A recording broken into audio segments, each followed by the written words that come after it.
واهلا وسهلا بكم مره تانية من فيديو جديد. يا رب تكونوا بخير وصحه وعافيه وسلامه. ولكن احنا بنصور مكان مختلف، لان احنا هنا من فوق واحد من اعلى قمم الجبال اللي عندنا هنا في المنطقه. وانا حبيت بما اني فوق جبل فاحكي لكم بقى رحله الصعود ما بيعرفوش الطريق الوعر اللي انت كنت ماشي عليه. فاحنا الحمد لله خلصنا سنه اولى على خير، وهبدا اكلمكم في الفيديو ده عن تجربتي في سنه اولى. بس مش احنا خدناه الصعود للقمة، ان زي ما انا تعبت عشان اوصل هنا، انت عشان توصل للكلية وعشان توصل لحلمك برضه هتتعب. فانا عاوز اكلمك من منطلق الفيديو اللي انا فيه عن تجربتي الشخصية مع سنة اولى طب. ويا ترى هل فعلا طب تستاهل زي ما احنا كلنا عارفين، ولا هي كانت مجرد اشاعات بس وكلام ما بين الناس؟ فانا مبدئيا كده انا دخلت كلية الطب ليه؟ طبعا عشان ده حلم الناس كلها، وعشان ما شاء الله كلية الطب مجموعها بيبقى عالي، فبتحس ان هو انت شيء مميز ان انت تخش كليه مفيش اي حد بيقدر يخشها، غير كمان ان انت ربنا بيستأمنك على النفس البشريه اللي هي تعتبر اغلى حاجه ربنا خلقها. ما ننساش ان انت برضو بتساعد الناس، ويبقى علمك واسع جدا، فيك علم تقريبا قد وزنك. وبرضو اهم شيء ان انت يعني من الاشياء اللطيفه اللي انا اي دكتور ممكن اجيب له بالنسبه لي زميل وبيبقى مرحب بالشغل ده. ولكن ما ننساش طبعا نظره الناس. انا عارف ان هي مش مهمه، ولكن انت بتلاحظ ده في تعامل الناس معاك في حياتك اليوميه، اللي هو ايه ده دكتور. فلان الناس دايما بتحس ان انت عملت شيء صعب، عملت شيء مش اي حد قدر يعمله في حياته. لكن رد فعلي بقى عن سنه اولى، يا ترى انا كنت متوقع ايه قبل ما اخش الكليه، ولقيت ايه بعد ما دخلت الكليه؟ قبليها وبعديها.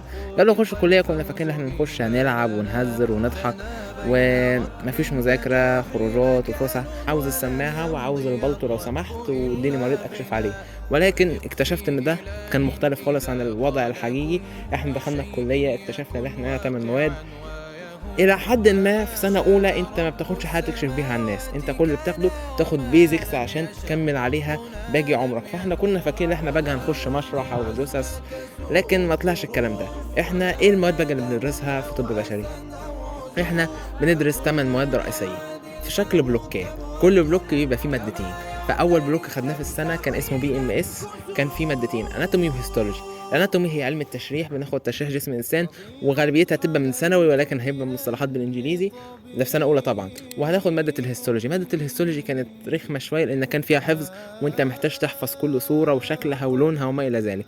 دخلنا صعدنا بالمستوى شويه في البلوك الثاني، فكان اسمه CBF. البلوك ده كان فيه مادتين، بايوكيمستري واللي هي الكيمياء الحيويه، والفسيولوجي علم وظائف الاعضاء. كان الى حد ما لطيف باستثناء بس الكميه كانت زادت شويتين ثلاثه.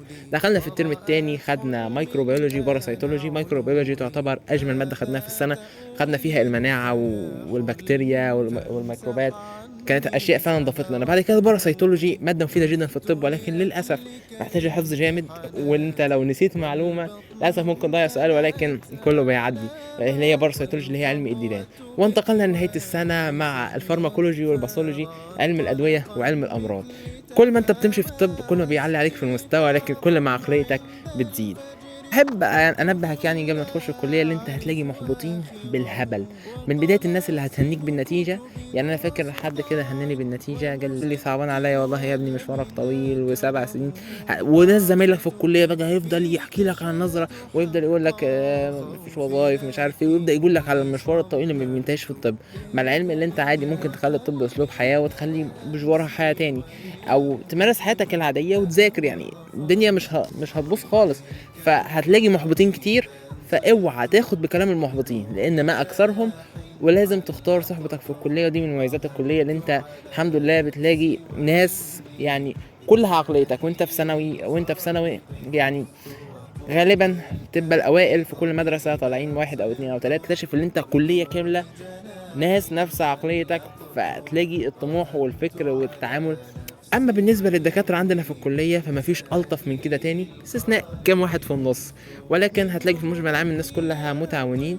احنا بندرس في الكليه بيبقى فيه يومين في الاسبوع محاضرات، وفي ناس بتحضر ناس مش بتحضر، ويومين سكاشن، وده الاساسي وده اللي بناخد فيه منهج العملي. واخيرا يوم اسمه يوم الفيرتيكال، تدرس فيه اخلاقيات المهنه وعلم نفس وعلم الباطنه. ولكن ايه هي دلوقتي مميزات وعيوب الكليه؟ عيوب الكلية للأسف بتبقى ضغط نفسي ومذاكرة كتير، ولكن هو ده اللي انت بتحدد لنفسك، اللي هو الدنيا مش هتضيع خالص. انا بذاكر بعمل اللي عليا والباقي على ربنا. واكتر غلط ممكن تغلطه انك تقارن نفسك بحد.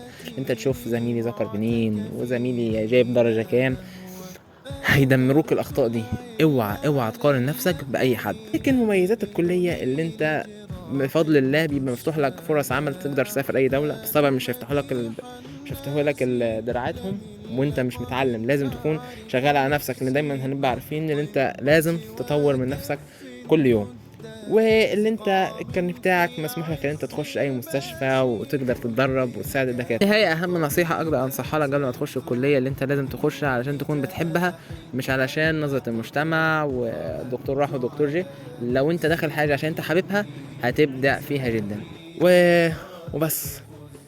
وربنا يكرمكم ويجبر بخاطركم، ويا رب تكون النتيجه كده نتيجه مبشره ومفرحه. وتاكد دايما ان ربنا هيختار لك الخير وهيختار لك المكان اللي انت مناسب فيه دايما. اتمنى لكم التوفيق. الحمد لله الصعود على القمه سهله لكن انك تفضل عليها صعب. اتمنى لكم التوفيق. نكون خلصنا كده الفيديو. طبعا ما تنساش لايك وشير وسبسكرايب. اتمنى لكم التوفيق. السلام عليكم ورحمه الله وبركاته.